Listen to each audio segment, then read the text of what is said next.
And remember that they're not your friend. Everything is a negotiation, even though it may be a friendly partnership during the negotiation. You just got to know what's happening.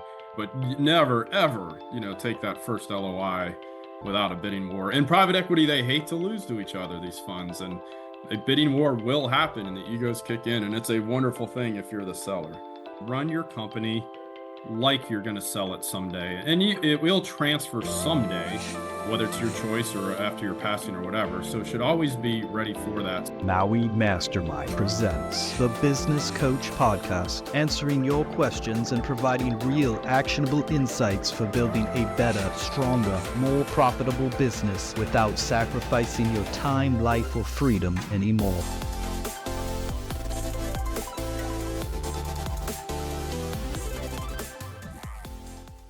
Hi, and welcome to The Business Coach. I'm your host, David Finkel. I've got a real treat in store for you from this week's episode. I'm going to be meeting with and talking and having conversation with my good friend, Kevin Bassett. Now, Kevin is a CPA whose firm works with and has helped over 300 of its clients have successful exits, selling their companies, over 100 of them to private equity companies. But Kevin also in his own right is a successful entrepreneur, investor, who's had those exits himself. And so in this episode, we're not going to be focusing on tax strategy or wealth creation through better tax planning, which is often one of the things that Kevin and I will get into. But we're talking about how can you sell your company for top dollar. Specifically, we're going to go into, since the trend is going to be, and it's going to be accelerating, about the sale of many privately held companies to private equity groups. More and more sales are happening to private equity groups. And it used to be that they would buy companies that had at least $5 million of EBITDA. Now, many times they'll buy companies that have, less than that, but more than $1 million of profit or EBITDA. And the trend is that they're getting in earlier, and more of the market of company exits are happening with sales to private equity companies. And they play these recurring gambits, these games. They actually have a playbook for it. I don't know if it's in writing, but certainly it's a repeated enough place. I've seen it with the clients that we've coached over the years who've sold to private equity groups. Kevin's seen it in the over 100 deals that he's been an advisor on who've sold to private equity groups. And so we're going to have this direct heart-to-heart conversation about what are these games and how can you, as the owner of a small or mid-sized privately held company, protect yourself so that you can sell your company for top dollar. Without further ado, enjoy this week's episode of The Business Coach. Well, Kevin, welcome to the Business Coach Podcast. How are you doing today? Doing great. Good to see you. Good to be back. Yeah. So as we record this here right now, you and I were here together having this conversation, and you've just gotten through another tax season. How does that feel to be at your beach house and enjoying the non-tax world for just even a little bit of respite? Yep. Always nice, and just glad I've got a rock star team. That's for sure. Yeah. Yep. Yeah. Well, today we're going to dive into something I think is going to be quite fun. So you've reached a point in your career and in your businesses where you've actually helped over 100 of your client companies sell to private equity. That's a real benchmark with that. There aren't many other small, mid-sized CPA firms that do that. And so I want to dive in here, and you and I are going to have this conversation about what are the repetitive games that we see private equities companies play when they're buying privately held companies. And so you see it from your side, representing the selling company as their CPA, and I see it as the business coach, who many of our clients have exited and sold to private equity companies. And what's interesting is that these really savvy, sophisticated business people, our clients, your clients, because they don't have the repetition of having cycled through 10 or 20 or 50, or in your case, 100 of these exits, they don't realize that a lot of these games are recurring patterns that they are being played. And so today I thought we would start with that. And I guess I'll start by just asking you, when you think about one of the clients you helped sell their company, what's one of the games you watched happen there? And you almost had a smile, and then you had an offline conversation with your client about, hey, this is what's going on. And your client looked at you like, well, that makes sense, but I didn't even notice it beforehand. Sure. Yeah. And a number of things. So as you mentioned, we've done a lot of exits, and I've done over 330 exits total. And to your point, we're well over 100 private equity, because that is where the buyers and the higher multiples are right now. The important thing to know is there is a private equity playbook, and the business owners, they may be selling their company once or maybe just a handful of times in their entire lifetime. But with private equity, this is what they do for a living. So number one, you got to know that the first contact from private equity, it's from a seasoned, experienced salesperson, right? Not a fellow business owner. And then later you get to the private equity, the operators. But so that's the first thing. And to remember that they're not your friend. Everything is a negotiation, even though it may be a friendly partnership during the negotiation. You just got to know what's happening. But one of the common things is during the interview process, I wouldn't say it's adversarial. In some cases is, but most cases it's not. But they are trying to get you to admit to problems to your business that will bring down your valuation. And you think you're just having a conversation and sharing with a buddy, but in fact you are not. You're hurting your valuation. So that's the first thing. The second thing is business owners grossly underestimate the due diligence process and are often unprepared. There's a lot of small business owners now that private equity is moving downstream to smaller companies with, say, just $1 million of EBITDA, or in some cases less. A lot of these clients are still on a QuickBooks process, or you're still using QuickBooks for software, which is not, real accounting software as accounting softwares go, but it's what a lot of small businesses use. It's far and away the market leader, and it is good for the money.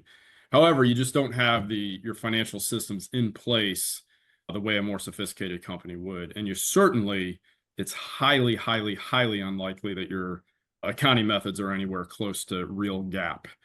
And so during the due diligence process, they're really getting under the hood, seeing all your dirty laundry and lack thereof that does work against you.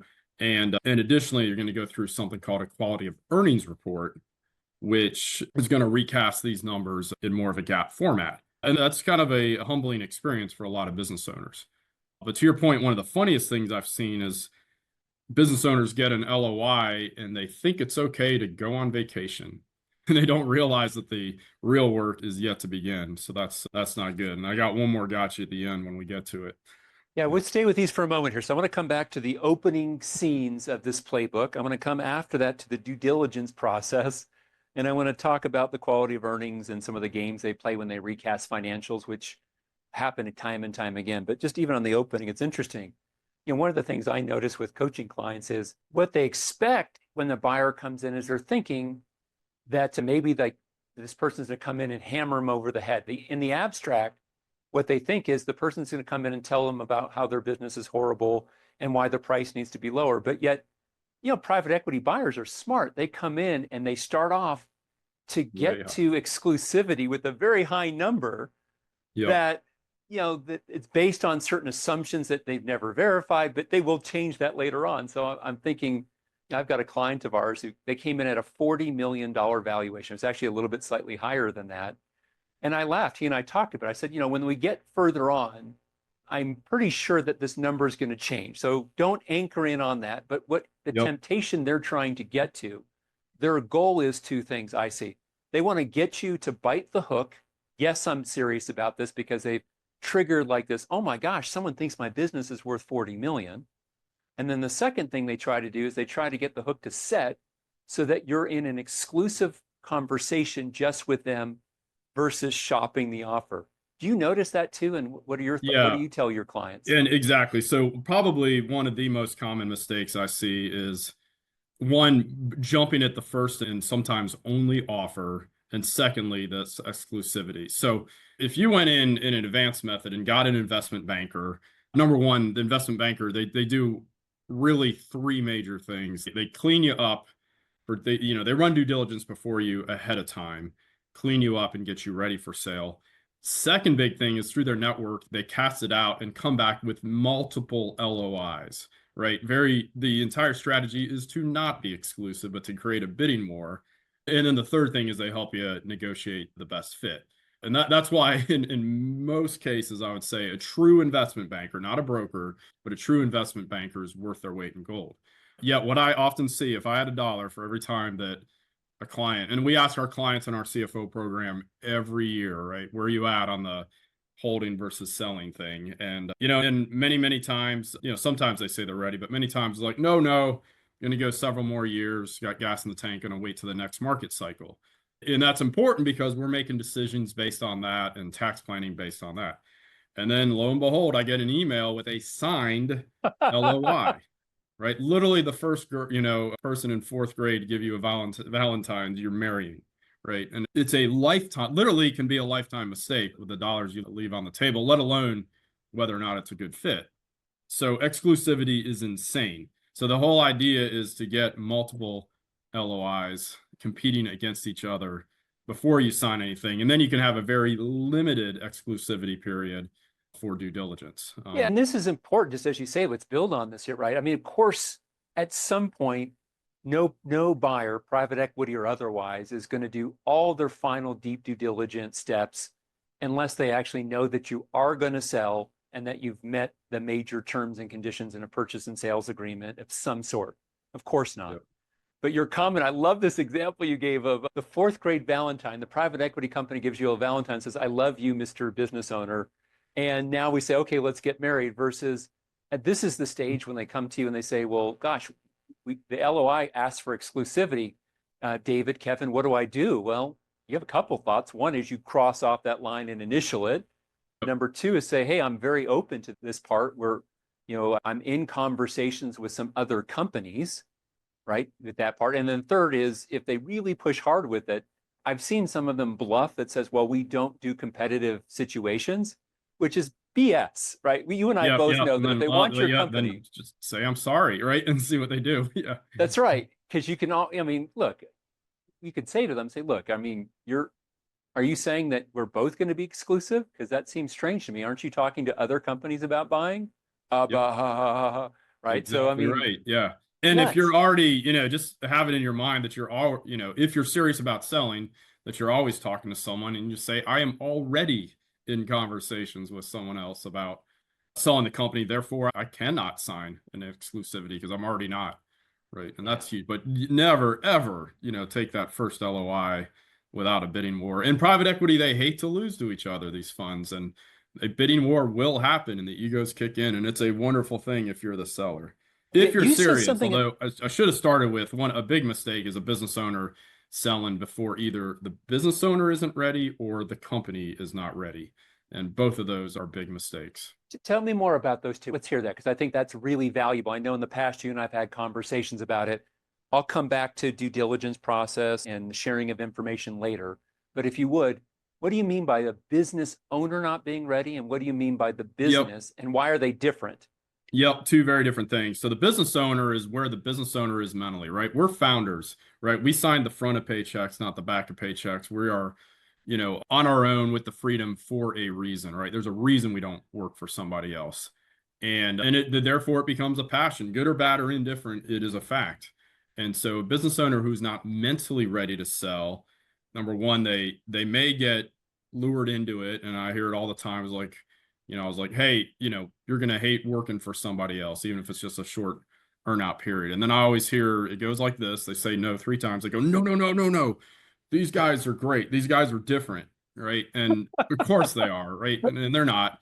And then you sign an LOI, you got some sort of an earn-out period, and now you are reporting to somebody else, right? And they're going to go make changes to your baby. And even if they are good decisions, you probably will not like them because they weren't your decisions, right? Even if they make good business sense.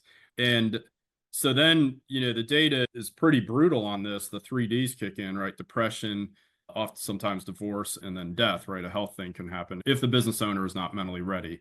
So that's a big deal, right? Don't do it too ready. On the other hand, if you're completely burnt and have no energy or no gas in the tank, hopefully you've had 3 good years in your profile to sell, and you absolutely should sell because there is such a thing as selling too late. So that's the business owner. Now the company is a different thing. And many business owners, they'll come to one of my seminars, right? I usually, when I go speak at some event, including yours, I'm doing 2 talks. One about running your business by the numbers, and the second one is a tax one. And everybody loves deductions.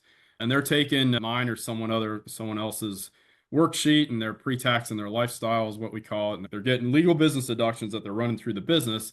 And they're basically running, to some extent, a lifestyle company, right? So it's helping to fund their lifestyle, which is good unless it's within 3 years of you wanting to sell, right? And then when a business owner does want to sell, we make decisions differently.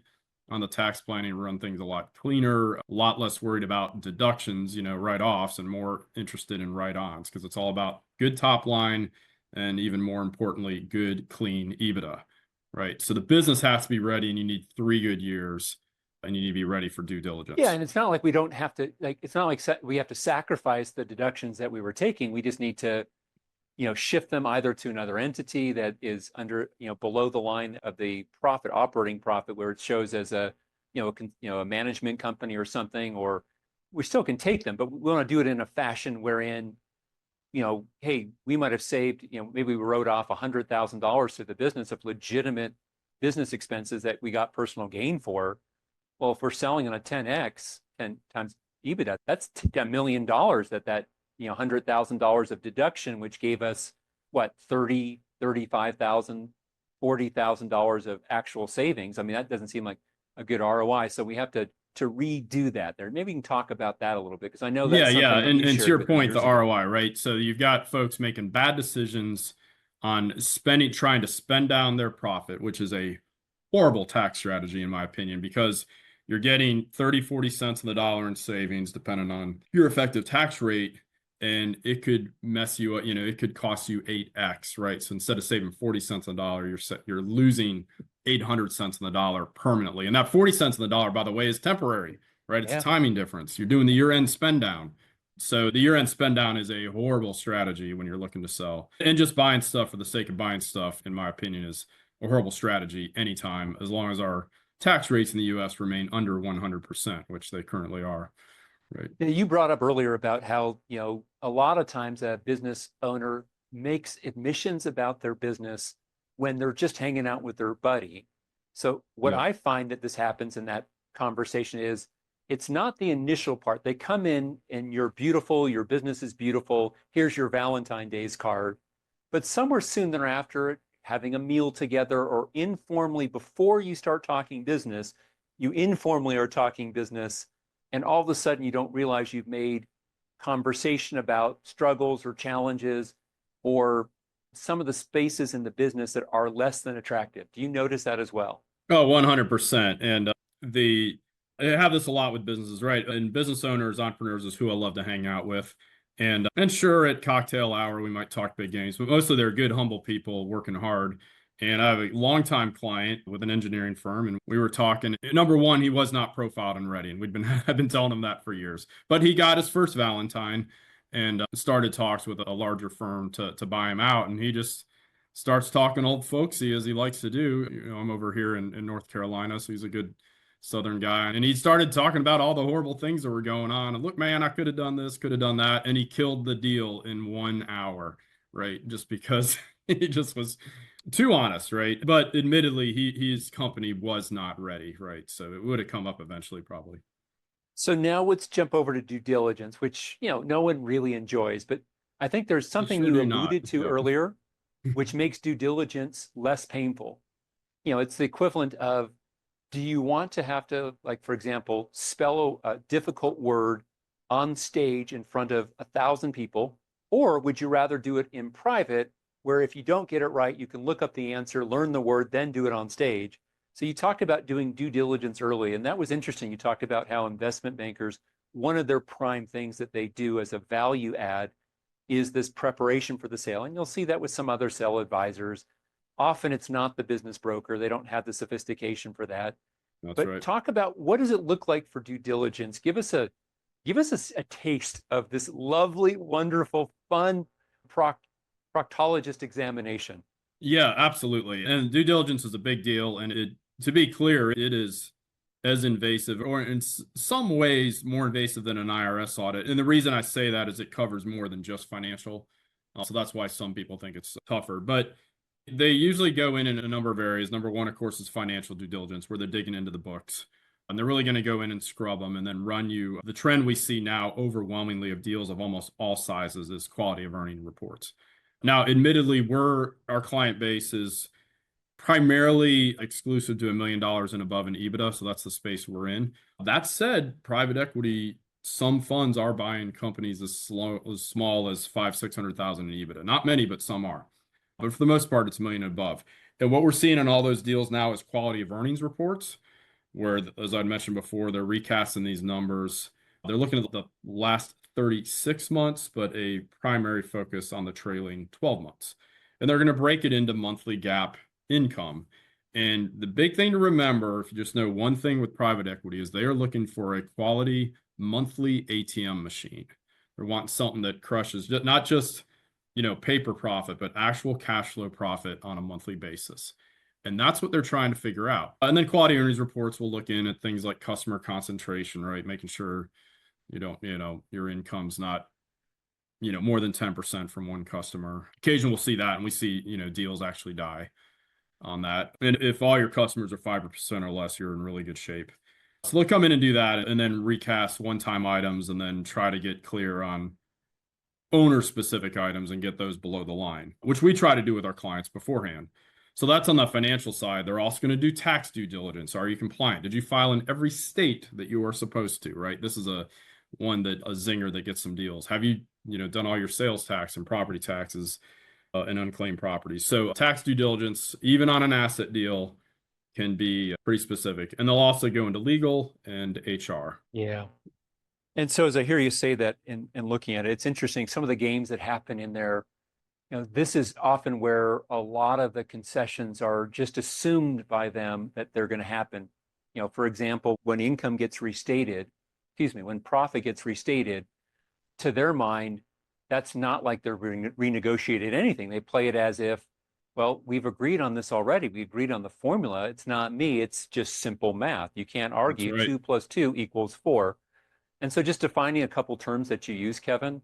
So EBITDA, what's that fancy term EBITDA mean, just in case one of our viewers, they understand profit, but they might not know that term? Yeah, EBITDA. So it's earnings before interest, taxes, depreciation, amortization. And deals under 5 million in EBITDA, well, at least under 10 million in EBITDA, they're going to be looking at adjusted EBITDA, which is also, and there's probably a dozen words for this, but adjusted EBITDA is also known as seller's discretionary income, or that's SDI, or seller's discretionary earnings, or operating income, or EBIT, earnings before owner's compensation. So there's a lot of terms thrown around.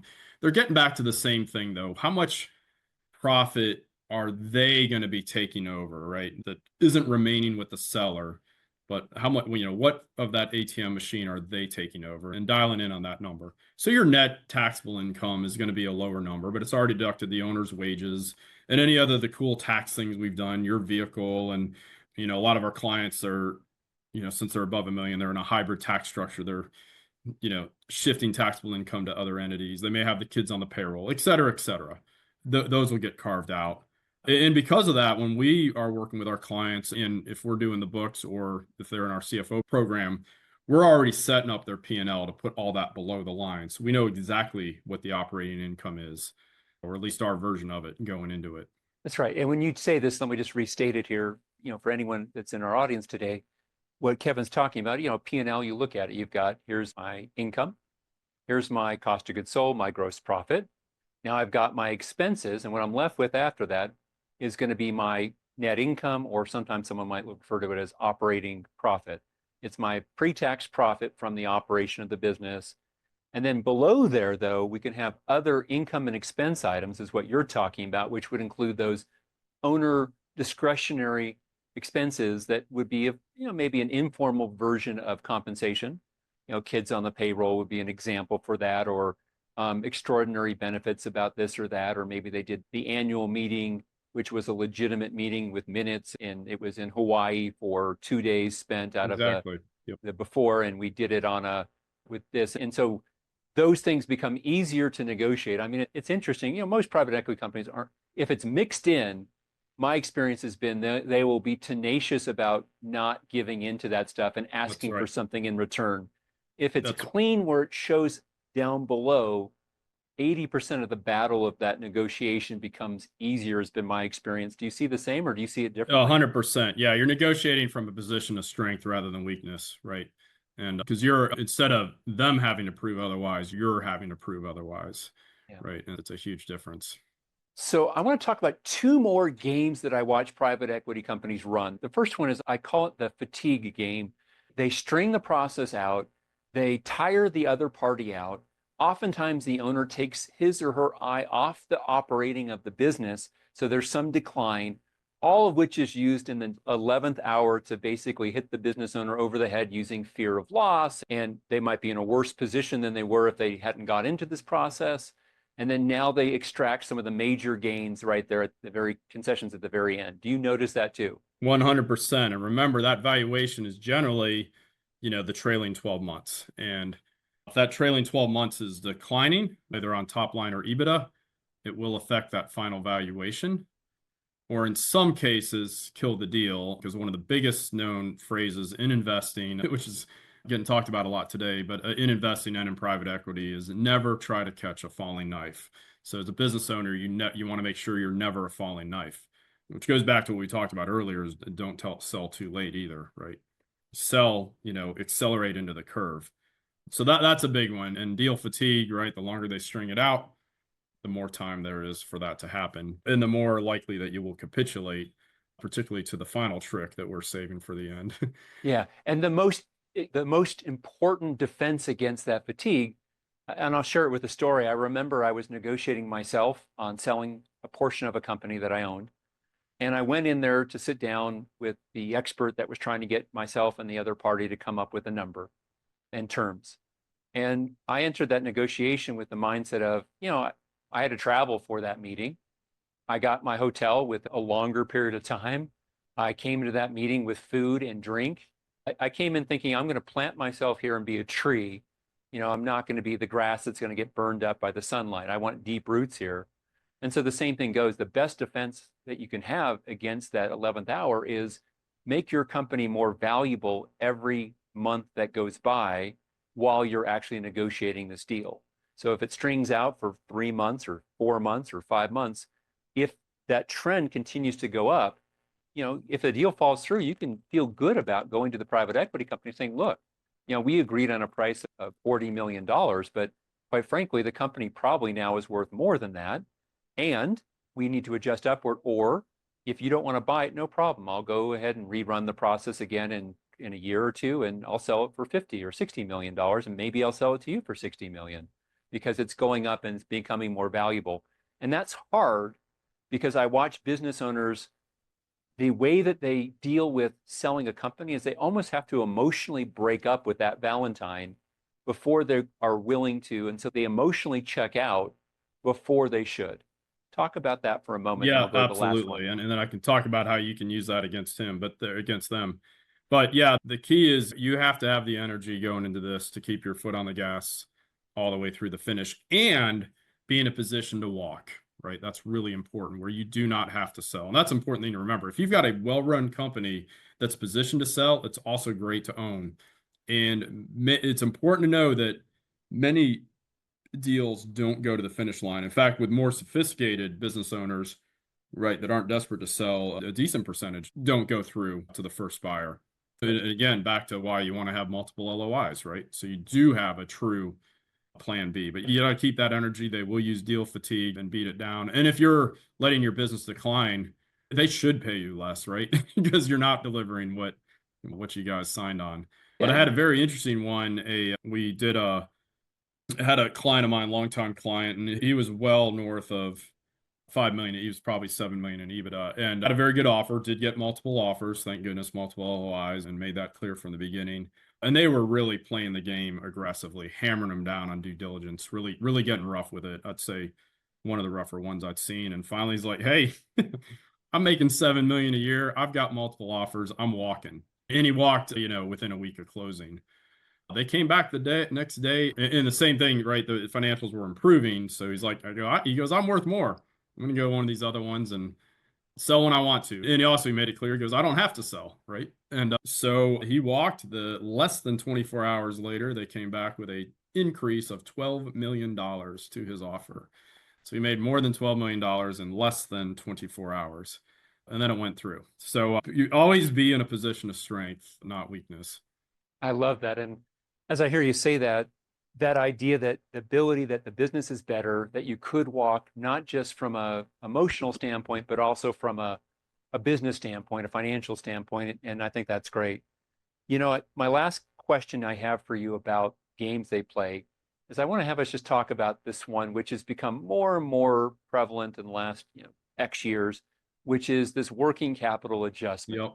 First of all, tell us, define what working capital is, because as a business owner, for years, this is what my clients and I would think about it. Oh, well, how much money do I need in the business to make sure it has enough to maintain its operations? We would think about how much cash do I need to leave in the bank account so I don't have to worry about, bouncing a check or something else. That's the naive version of working capital, but that's not at all what the financial definition of working capital. So define it and then tell Yep. us this game, because it dings Yep. people for $500,000 or more very frequently. Or a lot more. Yep. So this one is a zinger. So the working capital adjustment is buried into probably in the LOIs, but it's certainly in all versions of both stock and asset purchase agreements. And it's buried in there, and it's not brought to the attention until the 11th hour.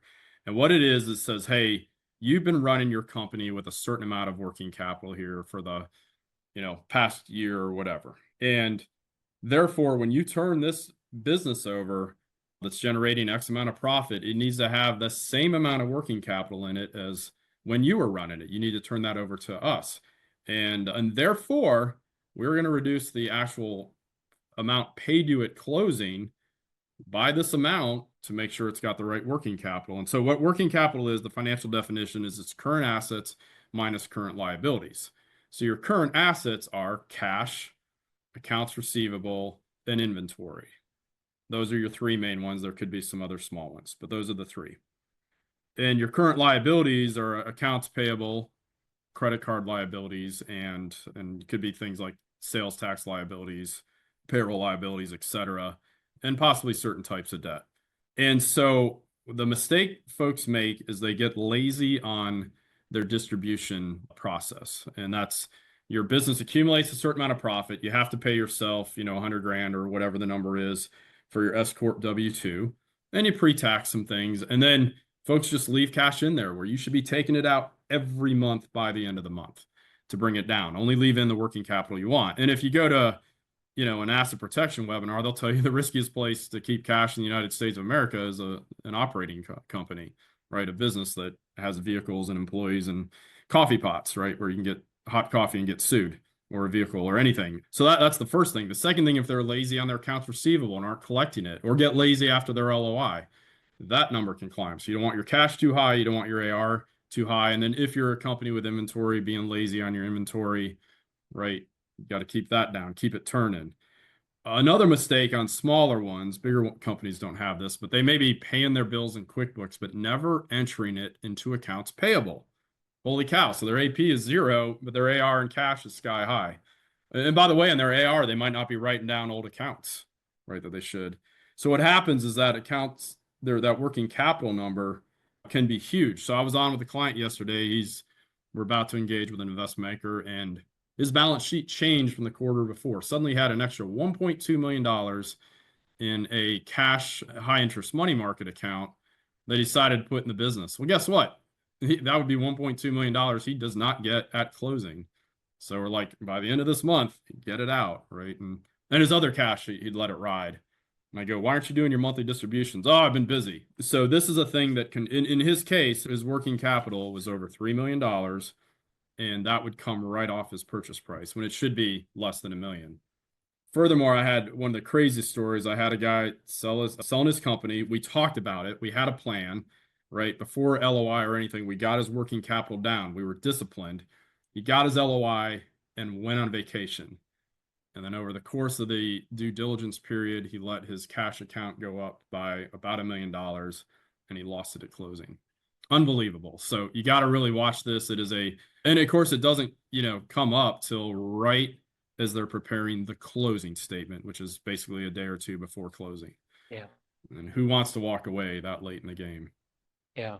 And, I hear the rationalizations, and you said one of them, which is I'm just so busy, I haven't had time. And the second rationalization I hear is, well, I don't like to stress out over, how much cash I have on hand, because I don't watch it that closely, which is interesting to me. My thinking to that is, well, if you're really that concerned, why don't we get a line of credit or something else to help us with that part? Let's leave a reasonable amount of capital in there, but why would you leave extra capital in there knowing it's going to come back and hurt you simply because you don't want the hassle of having to pay attention to your cash flow, that seems pretty poor excuse for that. Yep. Yeah. It's basic discipline. Yep. Absolutely. Well, Kevin, I'm going to ask you this very final question, which is, you've shared wonderful ideas here today, and I think this conversation is for our listeners at either today or at some point over the next 10 years when they go to exit and sell, if they choose that for their exit. It's going to mean a lot to them. There's $1 million, there's $10 million of extra money in this conversation. But the last question I have for you is, if you were the listener, what's one takeaway that you want to leave with them, that you would invite them, that this is probably the most important takeaway from this conversation for them as an owner of a successful business? Sure. Absolutely. I'd say the main thing is run your company like you're going to sell it someday, and it will transfer someday, whether it's your choice or after your passing or whatever. So it should always be ready for that. So if you run with that kind of discipline, it's going to be a great company to own, right? So get your financials clean and set up and run it so it's generating good monthly profit. And that's just an intentional thing. But once you can kind of set it and maintain it right after that. And so with our clients in our CFO program, we have a tool called Private Equity Profiler, where we're going through that process. And then many of these, our clients, they're going to keep their businesses for years, but they can keep it with that same system and discipline. Yep. I think those are such an important point, this idea that someday it's going to transfer, so let's get it ready in advance. Kevin, on behalf of the entire community, thank you, all of our listeners here with the Business Coach podcast. We really appreciate when someone like yourself, who's not just been successful running and scaling and selling your own companies, but also comes from a place of having worked with and advising businesses that fit the profile of so many of our audience members. Your expertise makes a difference. So thank you on behalf of all of them. We really appreciate you doing that. Yep, my pleasure. Thanks for having me. Yeah. And to all of you out there, welcome. I hope you got some good ideas. Take one idea from that part. If you haven't subscribed, make sure you hit the subscribe button here soon. And we will see you next week on The Business Coach.